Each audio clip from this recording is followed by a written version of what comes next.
Vou trazer para os senhores um julgado aqui de relatoria do ministro Félix Fischer, do Superior Tribunal de Justiça. O ministro Félix Fischer foi promotor de justiça aqui no Paraná, foi procurador de justiça aqui no Paraná, e aí, em determinado momento da sua carreira, ele assumiu a vaga de ministro do Superior Tribunal de Justiça. Eu tenho um julgado dele aqui de 2019, em que ele vai entender que não há compatibilidade entre dolo eventual e tentativa. Eu vou ler com os senhores um pedacinho desse julgado, depois eu vou explicar com as minhas palavras mais ou menos o que ele quis dizer e vou fazer o link com o que eu acabei de dizer sobre como o resultado naturalístico é determinante para dizer se houve dolo eventual ou não, porque tem a ver com esta fundamentação técnica apresentada pelo ministro. Vamos primeiro à jurisprudência e aí vamos tentar deixar isso mais claro. Então, esse aqui é o julgado. Vamos direto lá à parte que interessa. Primeiro aqui, quando previsível o resultado, mesmo que o agente não queira produzi-lo, e assentido, perface a teoria do assentimento. Tem-se o dolo eventual. Então, senhores, de novo, assistam o vídeo desde o começo. Eu faço a diferença entre dolo direto e dolo eventual, explico a teoria da vontade, explico a teoria do sentimento. É necessário que os senhores saibam elas para entender o que está escrito aqui. As duas teorias adotadas pelo Código Penal são, pois, da vontade e a do assentimento. A que importa nesse momento é a segunda. Por quê? Porque estão falando de dolo eventual.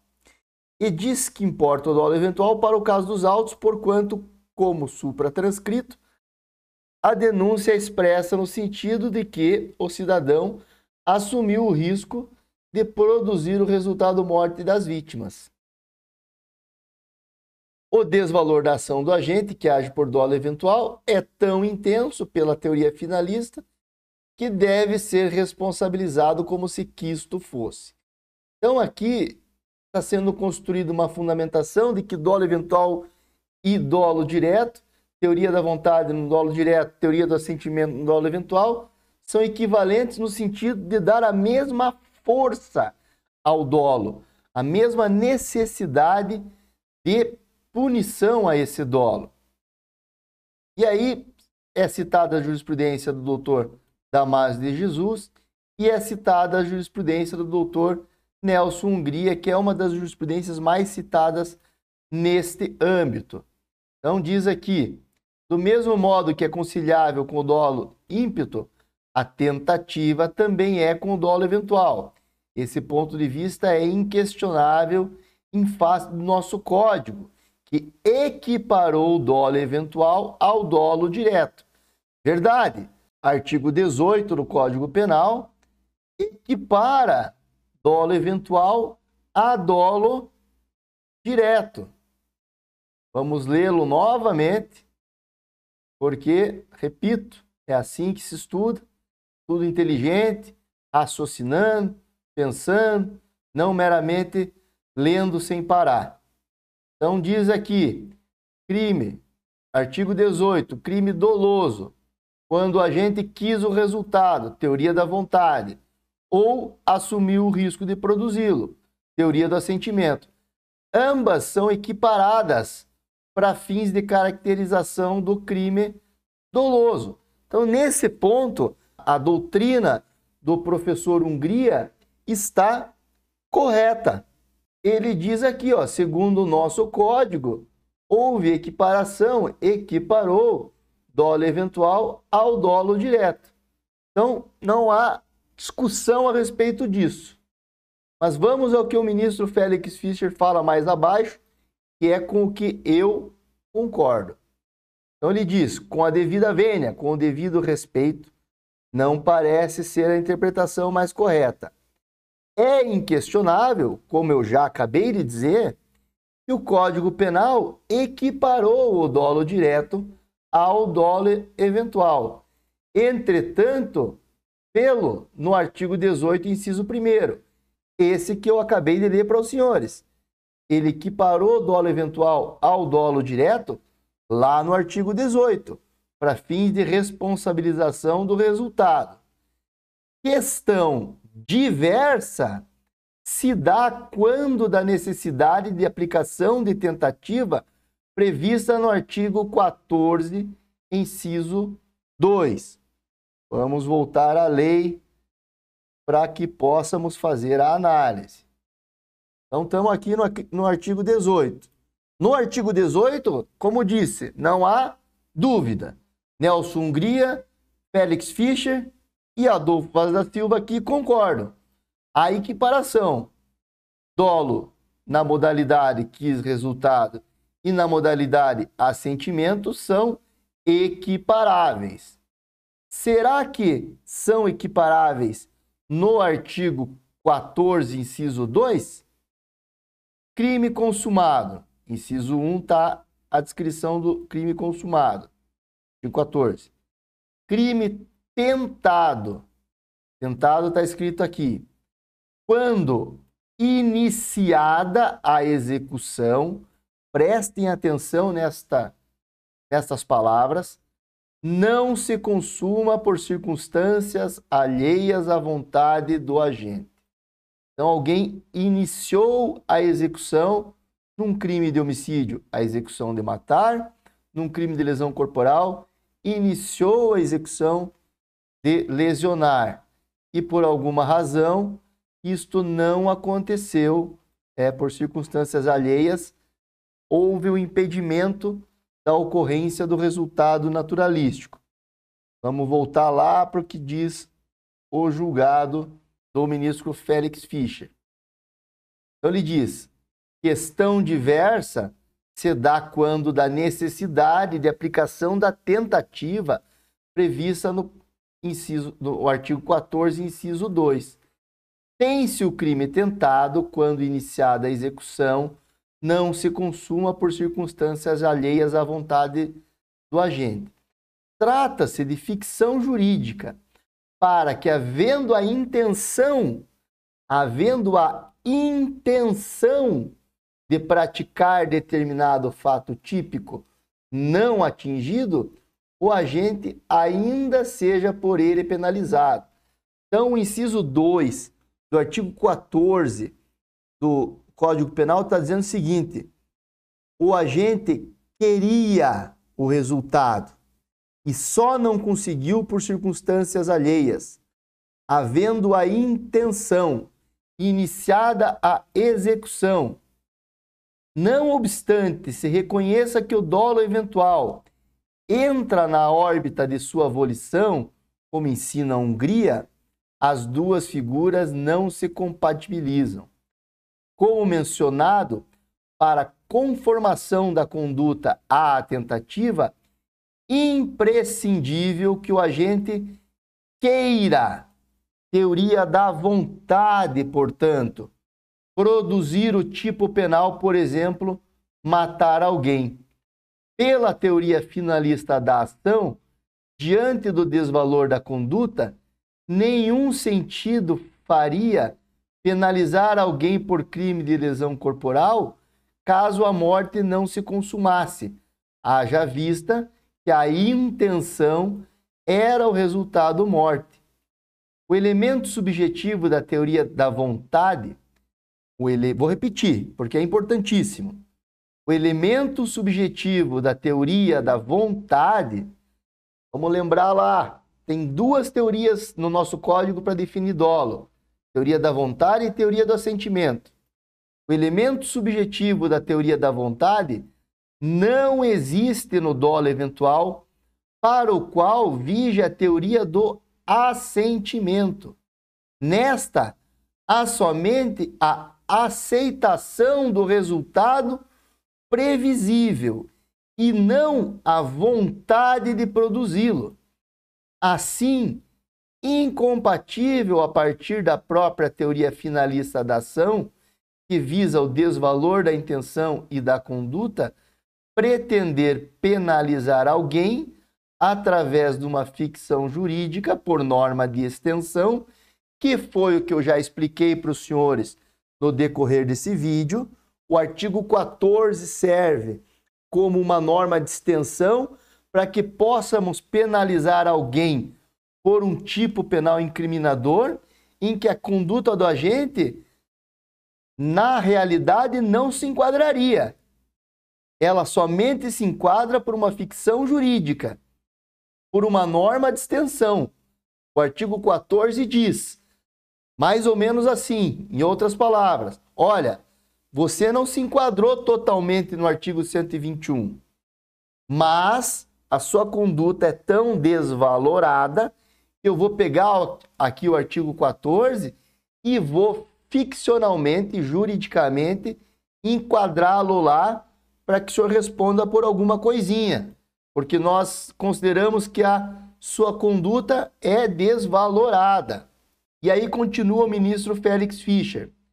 Mais curioso ainda é a compatibilização entre dolo eventual e a tentativa branca ou incruenta, quando a vítima é sequer lesionada, que é o caso nosso hipotético do qual nós estamos tratando. Pessoas subiram a montanha e foram socorridas ilesas, não se machucaram. Nelson Hungria entende plenamente viável, desde que as provas se façam presentes. Mas o professor Félix Fischer coloca uma seguinte situação hipotética. Imagine-se a situação de um condutor de automóvel que, diante das infelicidades da vida, dirige em alta velocidade, sabendo que pode atingir alguém e mantém-se com a conduta indiferente ao que acontecerá. Suponha que o elemento volitivo do dolo esteja comprovado, inclusive confessado. Caso o indivíduo do exemplo cruze com 300 pessoas no caminho, não atingindo nenhuma, terá cometido 300 tentativas de homicídio? Note-se que é ilógico tentar algo que não se quer com consciência e vontade. E aí ele vai citar aqui agora o professor Rogério Greco, que também entende incompatível dolo eventual com o crime de tentativa. Diz o professor Rogério Greco, a própria definição legal do conceito de tentativa nos impede de reconhecê-las nos casos em que o agente atua com dolo eventual. Quando o Código Penal, em seu artigo 14, inciso 2º, diz ser o crime tentado quando iniciada a execução não se consuma por circunstâncias alheias à vontade do agente, nos está a induzir, mediante a palavra vontade, que a tentativa somente será admissível quando a conduta do agente for finalística e diretamente dirigida à produção de um resultado, e não nas hipóteses em que somente se assuma o risco de produzi-lo nos termos propostos pela teoria do assentimento. O artigo 14, inciso 2º do Código Penal, adotou, portanto, para fins de reconhecimento do dolo, tão somente a teoria da vontade. Então, meus senhores, eu concordo com esses dois autores. Concordo com o doutor Rogério Greco, concordo com o doutor ministro Félix Fischer. Acredito que lá no artigo 18 há uma equiparação dos dolos, dolo eventual e dolo direto, mas no artigo 14, inciso 2º da tentativa, não há essa equiparação. O artigo 14, inciso 2º da tentativa, ele somente foi previsto para o dolo direto, aquele com assento na teoria da vontade.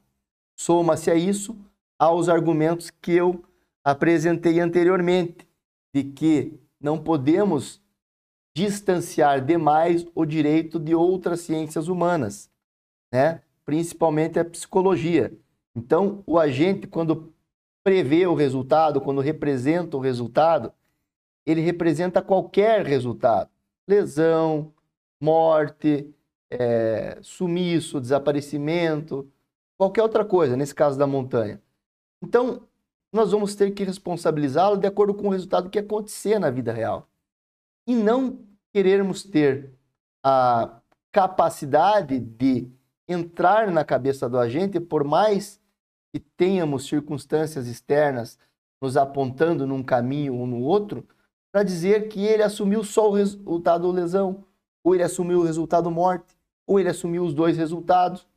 Então, penso que é o resultado que vai definir, tipicamente, onde enquadrar o agente. E caso o resultado não exista, não há, no tipo penal incriminador, adequação típica por extensão pelo artigo 14, pelas razões apresentadas pelo ministro Félix Fischer, uma vez que o inciso 2 do artigo 14 está adstrito somente ao dolo baseado na teoria da vontade.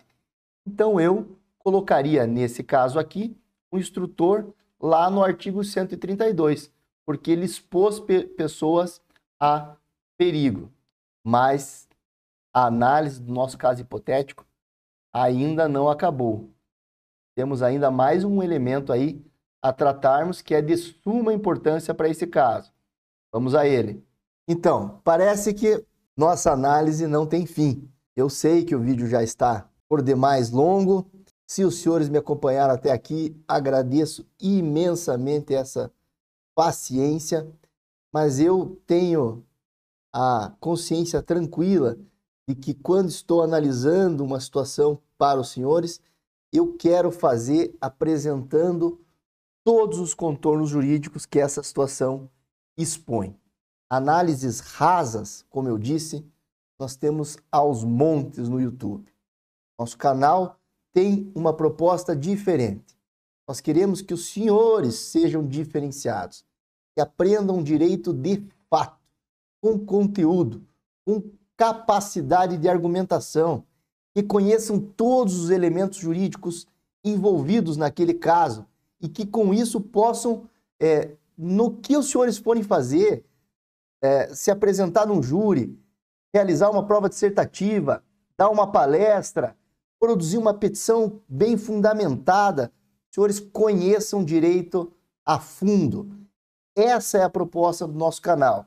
Então, muito obrigado a quem nos acompanhou até aqui. Estamos nos aproximando do final, mas ele ainda não chegou. E vou aproveitar esse momento para pedir mais uma vez, para aqueles que vieram até aqui, se estão gostando do conteúdo, curtam o vídeo, compartilhem com seus amigos, ativem as notificações e principalmente se inscrevam no canal para que possam receber mais conteúdos nesta linha. Estamos quase chegando ao final, mesmo que o final aí não seja tão curto, mas passamos por várias questões jurídicas até o presente momento.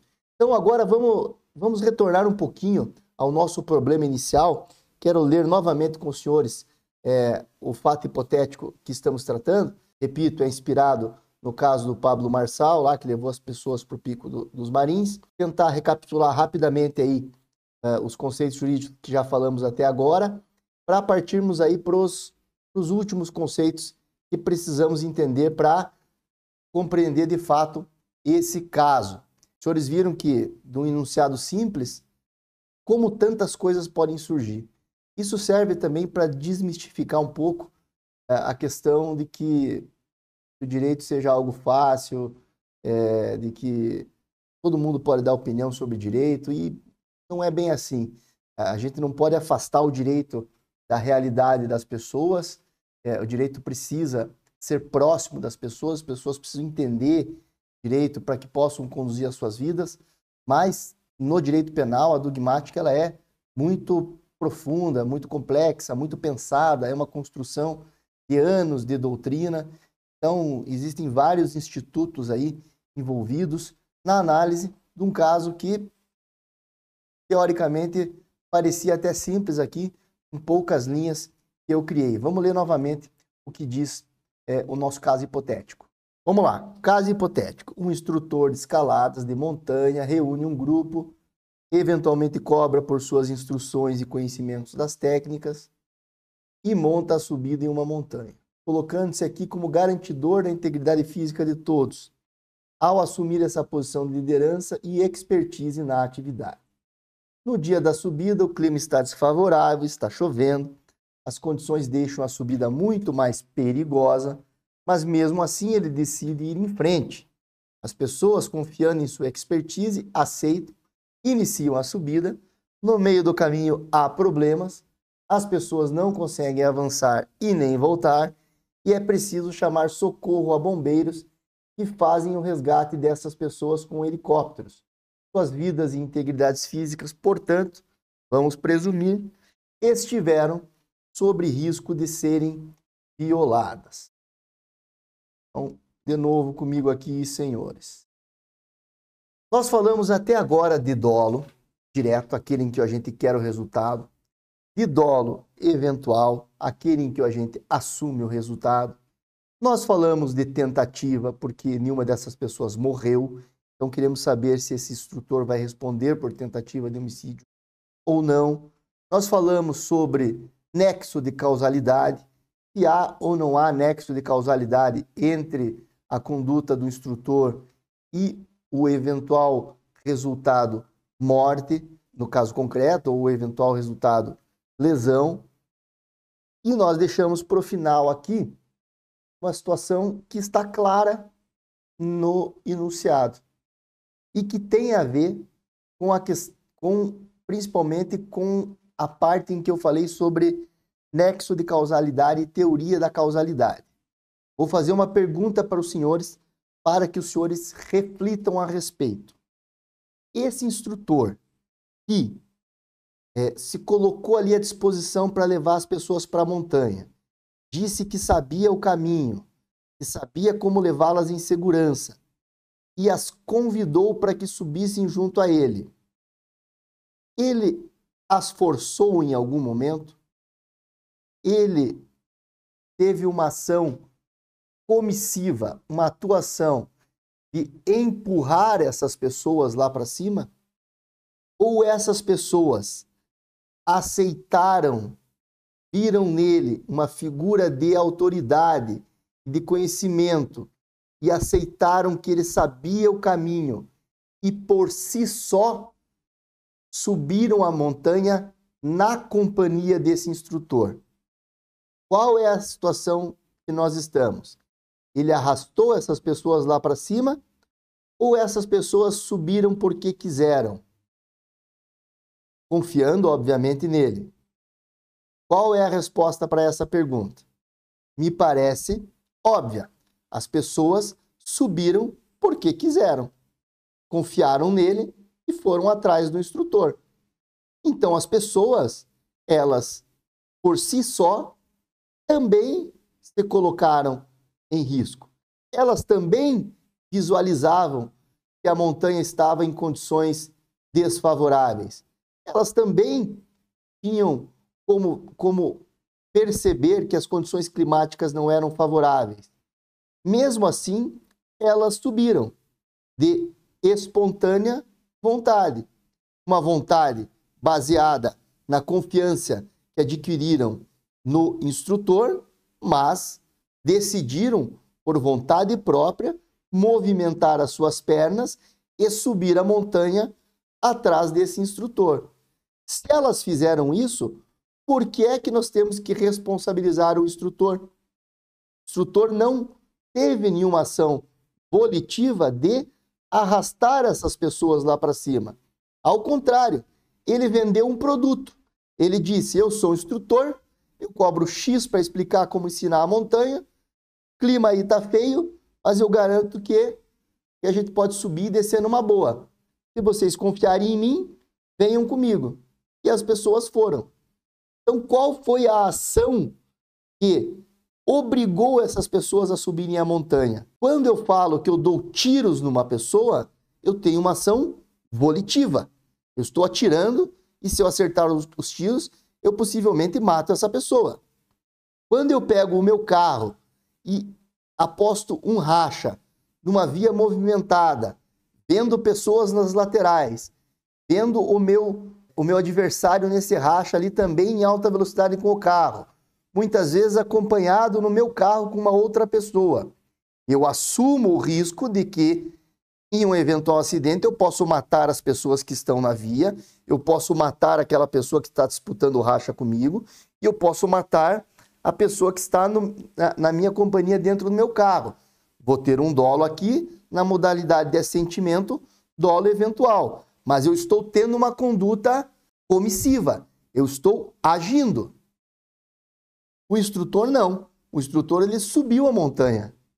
E as pessoas subiram atrás. Elas poderiam não ter subido. Elas subiram atrás. Então, como é que eu ligo a conduta do instrutor à conduta das pessoas que subiram atrás dele e também elas se colocaram em risco? Esta agora é uma pergunta primordial para nós finalizarmos esse caso que estamos estudando. Então, senhores, agora nós chegamos diante de uma pergunta que é de fundamental importância para o deslinde dessa causa, dessa previsão hipotética que eu fiz aqui, desse problema hipotético. As pessoas que subiram atrás do instrutor na montanha o fizeram por vontade própria.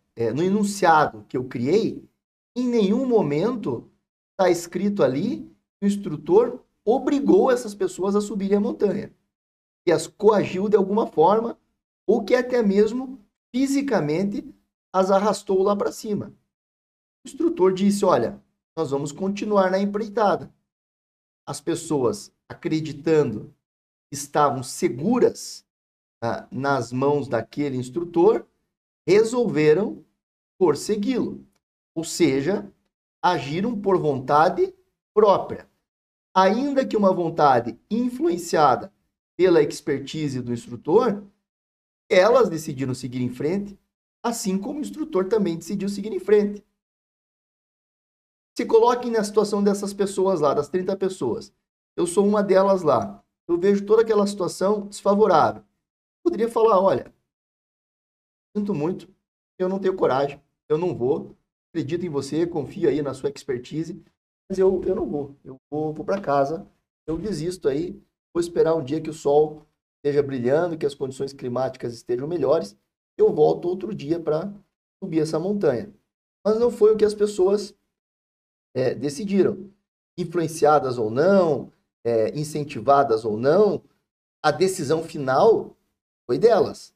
Elas subiram atrás do instrutor na montanha. Então, como é que nós podemos vincular diretamente, colocar um nexo causal naturalístico entre a conduta do instrutor que subiu e das pessoas que subiram atrás dele, confiando na expertise dele? Como eu disse, eles não estavam amarrados. Ele não arrastou essas pessoas lá para cima. É diferente dos exemplos que eu dei agora há pouco do carro e dos tiros. Ele simplesmente subiu e garantiu para elas o seguinte, olha, podem subir comigo que eu sei o que eu estou fazendo. Mas a vontade de subir foi delas. Então, elas se colocaram nessa situação de risco. Mais uma vez, acreditando no instrutor, mas se colocaram nessa situação de risco. Então, aqui nós temos, de novo, mais uma norma de extensão.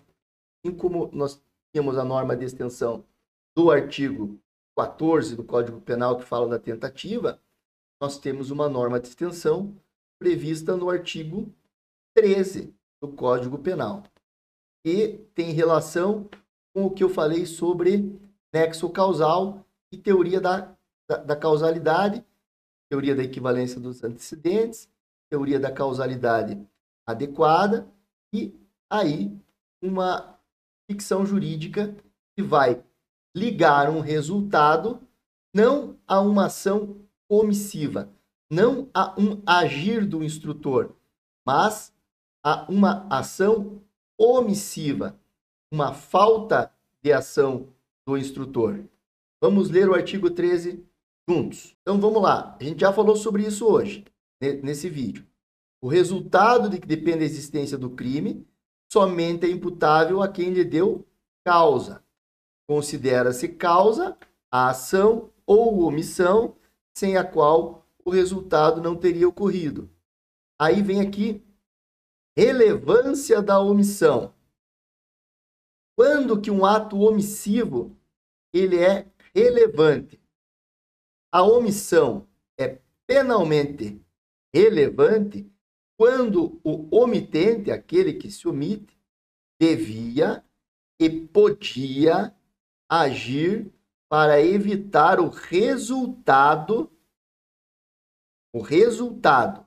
Então, a omissão é penalmente relevante quando o omitente devia e podia agir para evitar o resultado.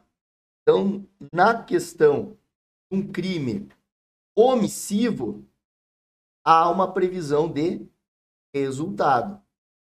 Vamos dar uma olhadinha no que diz as notícias a respeito dessa situação do caso Pablo Marçal e o que ele tem falado um pouco sobre sua defesa. Então, diz aqui no G1 aqui, portal G1, e o Pablo Marçal, em uma live no YouTube, nesta quinta-feira, dia 6, então já faz um tempo, né? Um dia depois do resgate, Marçal admitiu que ele e o grupo passaram por situações de muito risco na expedição, mas afirmou que não mandou ninguém subir. Cada um estava sob a própria responsabilidade. Então ele está tentando escapar da responsabilidade dele aqui, utilizando um argumento de defesa dizendo o seguinte: não mandou ninguém subir e cada um estava sob a própria responsabilidade. Isso não deixa de ser verdade do ponto de vista da realidade. Ele não mandou ninguém subir. Ele não obrigou ninguém a subir. As pessoas subiram confiando nele. Mas o que o nosso Código Penal prevê para essas situações? Está previsto no artigo 13 essa situação. Vamos lê-lo junto. Artigo 13. Acabei de ler com os senhores. O resultado de que depende da existência do crime somente é imputável a quem lhe deu causa. Considera-se causa ação ou omissão sem a qual o resultado não teria ocorrido. Tá. Relevância da omissão. A omissão é penalmente relevante quando o omitente devia e podia agir para evitar o resultado. Então, eu estou dizendo assim, alguém vai ser responsável quando se omitir diante de determinadas situações. Quais situações são essas? O dever de agir incumbe a quem? Tenha por lei obrigação de cuidado, proteção ou vigilância. Então vamos dar um exemplo aqui, que é o mais comum encontrado em nossos manuais de direito penal. A mãe tem o dever legal de cuidar de seu filho e, por óbvio, de alimentar o seu filho. Então, se a mãe deixa de alimentar o seu filho, age de forma omitente, age em omissão, ela para de dar comida a seu filho e ele vem morrer de fome, morrer de inanição, a mãe será responsável pelo evento morte. E, no caso, pelo evento previsto no artigo 121, matar alguém. Letra B. De outra forma, assumiu a responsabilidade de impedir o resultado. Ou letra C, com o seu comportamento anterior, criou o risco da ocorrência do resultado. Estamos aqui diante de um tipo penal aberto.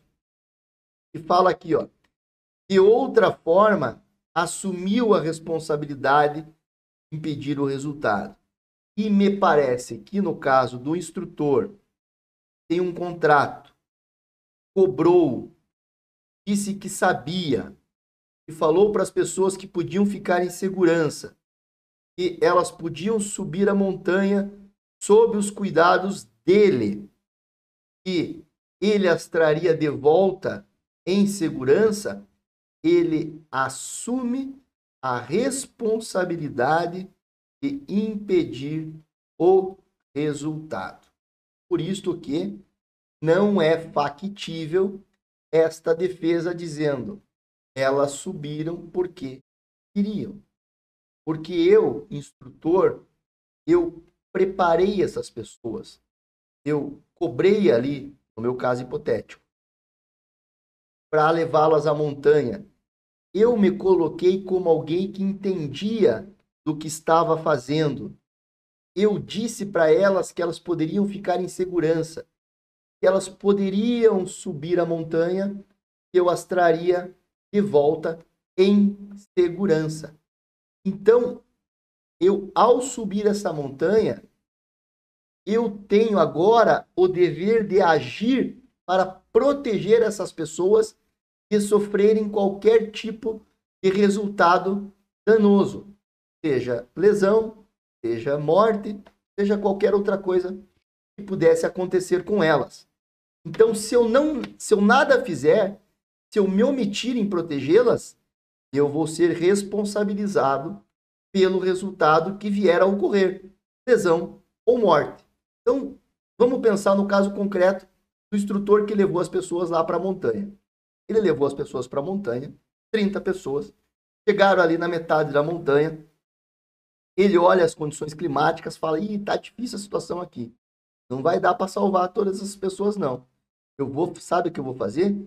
Eu, como sou instrutor e sei aqui os caminhos, eu vou me mandar. Eu vou embora, elas que fiquem aí se virem. E ele vai embora da montanha.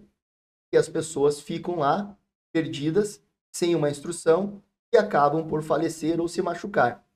O instrutor será responsável por esta situação. Ele é responsável porque um resultado houve. Qual que é o problema aqui que nós temos que tratar? O artigo 13 diz que a omissão será relevante quando o omitente devia e podia agir para evitar o resultado. O resultado. No enunciado que eu criei para os senhores, não teve resultado. Teve uma exposição a perigo. No enunciado que eu criei para os senhores, está escrito aqui, ó. É preciso chamar socorro a bombeiros que fazem o resgate dessas pessoas com helicópteros. Suas vidas e integridades físicas, portanto, vamos presumir, estiveram sob risco de serem violadas. Mas não foram. Não houve a violação da vida e nem da integridade física. As pessoas foram salvas. Então, a omissão, neste caso aqui, se torna, lendo ao contrário o artigo 13, irrelevante. Vamos ler de novo o artigo 13? A omissão é penalmente relevante quando o omitente devia e podia agir para evitar o resultado. Vou tentar explicar para os senhores aqui, rapidamente, me auxiliando aqui do livro do Kleber Masson, dois tipos de crimes omissivos que existem. Existem os crimes omissivos próprios e os crimes omissivos impróprios. Então, senhores, para nós podermos entender aqui a situação do instrutor, eu preciso dar um passo atrás aqui e explicar para os senhores a diferença entre crime omissivo próprio e crime omissivo impróprio. Mais um instituto jurídico que os senhores vão aprender com essa aula. Veja quanto conteúdo nós estamos trazendo para os senhores, apenas um caso concreto, que não parecia tão complicado, mas que os senhores viram aí que é necessário avaliar uma série de questões jurídicas. Então, nós temos primeiro a figura do crime omissivo próprio. O que é o crime omissivo próprio? É aquele em que a lei descreve uma ação, um dever de agir. A lei determina que a pessoa faça alguma coisa. E se ela não fizer, o crime já se consumou pela simples inação, pela simples inatividade. Eu deixei de fazer o que a lei manda, eu já cometi o crime. É um crime omissivo próprio. Não precisa que aconteça um resultado naturalístico. É um crime do qual nós chamamos de crime de mera conduta. Eu deixei de fazer algo que eu deveria fazer e o crime já se consuma naquele momento. Por isso que disse que nesse tipo de crime não se admite tentativa. Ou o crime ocorre porque eu deixei de fazer algo, ou o crime não ocorre porque eu fiz algo. Vamos pegar um exemplo do Código Penal para que os senhores entendam melhor essa situação. Então, o exemplo mais óbvio que nós temos no Código é o exemplo da omissão de socorro, que diz o seguinte: deixar de prestar assistência, quando possível fazê-lo sem risco pessoal, à criança abandonada ou extraviada, ou à pessoa inválida ou ferida, ao desamparo ou em grave e iminente perigo, ou não pedir, nesses casos, o socorro da autoridade pública. Então vamos pensar num exemplo aqui. Eu estou caminhando pela rua, eu encontro uma pessoa sofrendo, por exemplo, sei lá, um infarto do coração, sem condições de poder de socorro sozinho, eu olho para aquela pessoa que ali está morrendo e nada faço. Continuo o meu caminhar. Qual crime eu cometi? Eu cometi o crime de omissão de socorro. Importa se aquela pessoa morreu ou não morreu? Não importa. Se ela foi salva por outra pessoa? Não importa. Eu já cometi meu crime. Porque a lei mandava eu agir nessa situação. A lei diz deixar de prestar assistência, quando possível fazê-lo sem risco pessoal, ou não pedir, nesses casos, socorro da autoridade pública. Então, bastaria para mim, para eu não cometer esse crime, que eu telefonasse para o SAMU, telefonasse para algum equipamento de saúde, dizendo: olha, estou passando na rua tal aqui, tem um cidadão passando mal, eu acho que ele está correndo risco de vida, não sei se é um infarto ou é alguma coisa que está acontecendo com ele, mas ele está em perigo, venham ajudá-lo. Se eu tivesse feito isso, eu não teria cometido crime. Como eu passei e olhei para aquela pessoa e nada fiz, eu cometi o crime de omissão de socorro. Não importa o resultado, não importa se ela sobreviveu ou se ela morreu. Eu respondo pelo crime de omissão de socorro. Vou responder pelo crime de homicídio se aquela pessoa morrer? Não. Por que eu não vou responder pelo crime de homicídio? Porque eu não tinha a obrigação de salvar a vida dela. Eu não era o responsável por ela, eu não tinha nenhum contrato que me obrigasse a salvar a vida dessa pessoa, eu não estava na posição de garantidor da vida daquela pessoa. Então, eu não respondo pelo crime de homicídio, do artigo 121. Eu respondo pelo crime de omissão de socorro previsto no artigo 135. Esta é a situação do instrutor de escalada? Não. O instrutor de escalada ele está respondendo por outro crime. O crime é de omissão imprópria. Ou seja, ele tem um dever de agir, de salvar aquelas pessoas, porque ele se colocou na situação de garantidor da integridade física delas. E aí ele vai responder pelo resultado que ocorrer com elas. Se elas se machucarem, ele vai responder por lesão corporal. Se elas morrerem, ele vai responder pelo crime de homicídio, porque ele se colocou na posição de garantidor. Vamos de novo retornar ao artigo 13 para que fique mais claro o que estamos dizendo. Antes, vamos dar uma passadinha de novo aqui na omissão de socorro. Deixar de prestar assistência, ou quando possível fazê-lo sem risco pessoal, a criança abandonada ou extraviada, ou a pessoa inválida ou ferida, que foi o caso que eu citei aqui, ao desamparo ou em grave e iminente perigo, ou não pedir, nesses casos, socorro à autoridade pública. Então, eu não tinha nenhuma relação com essa pessoa, não tinha nada a ver com ela. Eu simplesmente estava num momento em que eu podia ajudá-la. E ao poder ajudá-la, se eu não o fizer, eu cometo o crime de omissão de socorro. E este aqui é o chamado crime de omissão de socorro próprio.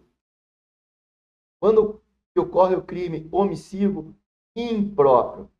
É quando eu me coloco na figura de garante, de garantidor de um bom resultado. É o que diz aqui o artigo 13. O resultado de que depende a existência do crime somente é imputável a quem lhe deu causa. Considera-se causa a ação ou omissão. Então, o artigo 13 traz omissão também, sem a qual o resultado não teria ocorrido. E aí, quando que essa omissão ela vai ser relevante? Quando que eu posso dizer que eu deixar de agir vai ser relevante? Está no parágrafo 2º. A omissão é penalmente relevante quando o omitente devia e podia agir para evitar o resultado. E o dever de agir incumbe a quem? No nosso caso do instrutor, no inciso B aqui, que de outra forma assumiu a responsabilidade de impedir o resultado.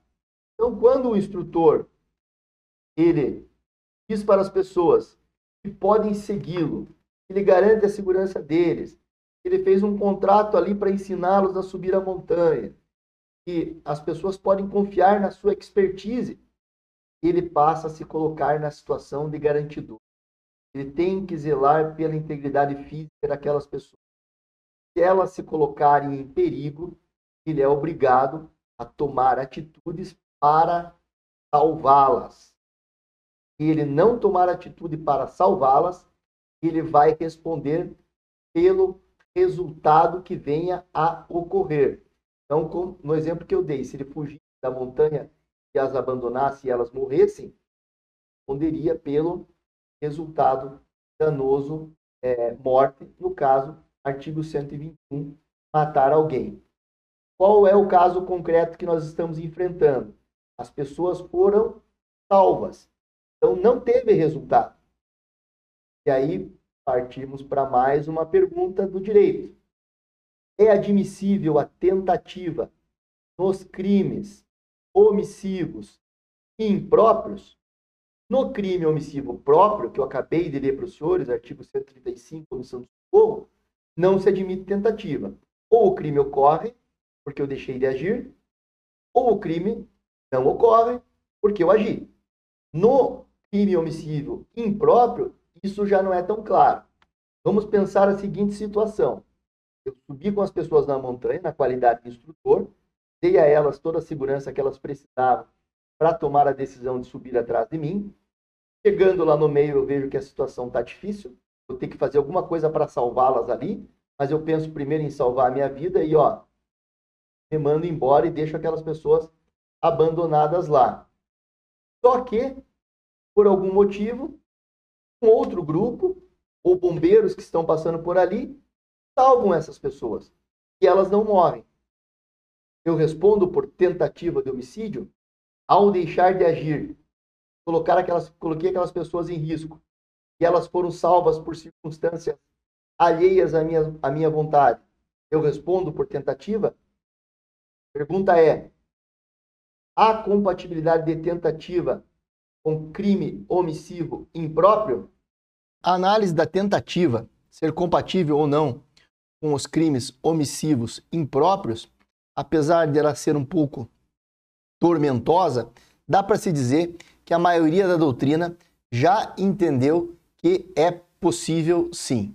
Então pensemos no exemplo que eu acabei de dar do instrutor que levou as pessoas lá, viu que a situação estava difícil, elas, se ficassem ali, estavam sob risco evidente de morte, seja pelas condições climáticas, hipotermia, fome, algum bicho. As condições ali indicavam que se elas ficassem ali, elas poderiam de fato vir a morrer. E ele resolve seguir o caminho próprio, um caminho que talvez só ele conseguisse, e abandona essas pessoas ao próprio destino. Acontece que um outro grupo de exploradores ou bombeiros que estão fazendo a segurança do local localizam essas pessoas e as salvam desse destino fatal aí da morte. A doutrina vai dizer que sim, que esse instrutor praticou o crime de tentativa de homicídio na sua modalidade de crime omissivo impróprio. Então, ele se colocou como garantidor de que asseguraria os direitos daquelas pessoas, a integridade física daquelas pessoas, a vida daquelas pessoas, as abandonou a sua posição de garantidor, a sua posição de garante, e elas só não morreram porque outras pessoas agiram e as salvaram de um destino muito pior. Então, essa questão ela é majoritária aí na doutrina de que sim, é admissível. Então, nesse caso concreto do instrutor, agora vai sobrar a última pergunta, a derradeira. A questão dos bombeiros que resgataram essas pessoas. Esses bombeiros apareceram ali como? Por um caso fortuito?